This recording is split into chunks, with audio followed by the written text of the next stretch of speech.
You can call it Arizona's largest public art gallery, spanning 26 miles. You gotta hop on board a light rail to take in the sights. Do you ever stop and look at some of the art on the way? Yeah, every once in a while. I'll read the descriptions. Every station is really unique and different. From monumental pieces like this mosaic of faces spiraling toward the sky, to mosaic tiles along the walls and on the ground. Anything that will stand the 120-degree heat and the UV we have here. Every artist is handpicked by the community. They are professional, so they do get paid. And what's really interesting is they actually have to do their homework, study the community before putting together their masterpiece. Take these humongous hands at the Dorsey Apache Boulevard station in Tempe. Finnerty says it reflects the area we're in. And you can see the tensions up by the fingers, and this swirly mass is really kind of reminiscent of script and of language. And this community has a lot of different languages spoken here. And back to that tower of faces in Mesa, it's right by the Arts Center. Finnerty says these faces are real people here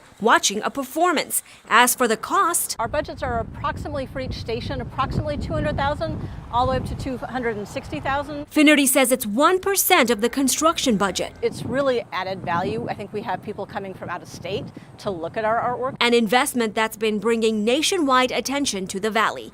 In Phoenix, Sonu, ABC 15, Arizona.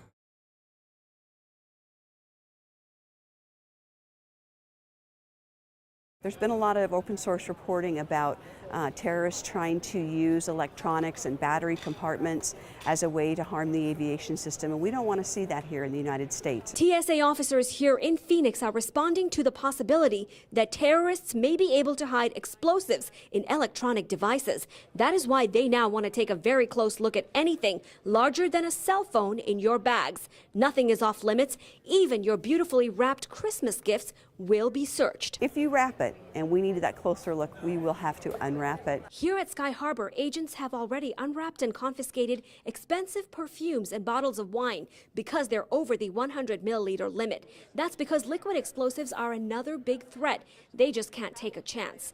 TSA officers tell me you wouldn't believe the type of things people try to get on a plane with. The most common item at almost every airport nationwide? Knives. We see knives. We see blades on corkscrews. That's what makes a corkscrew not allowed through the checkpoint. Blades of all shapes and sizes. Just today at Sky Harbor, TSA officials confiscated this machete, brass knuckles, and take a look at this, a sword disguised as a walking cane. Now this would go through the x-ray.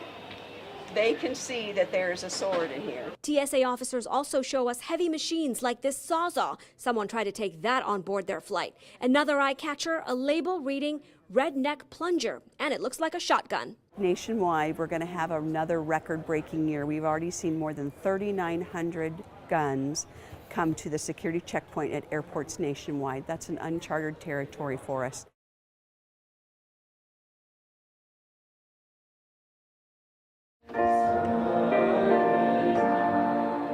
Spiritual songs and celestial sights in the skies over the East Valley.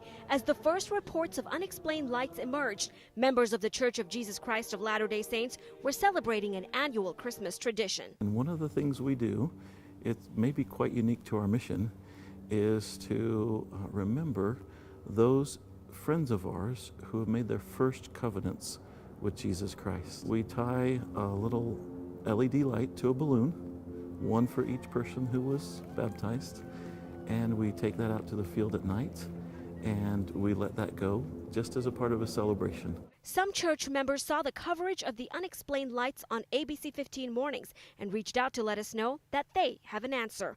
The church released almost 400 balloons last night, adding that some of them got caught up in the winds, spreading the lit balloons around, creating a stunning sight looking almost like the Milky Way. Very simple little LED lights attached to balloons. You can take a look at more of these pictures and videos of the beautiful sight on abc15.com right on our homepage. In Queen Creek, Sonu, ABC 15, Arizona.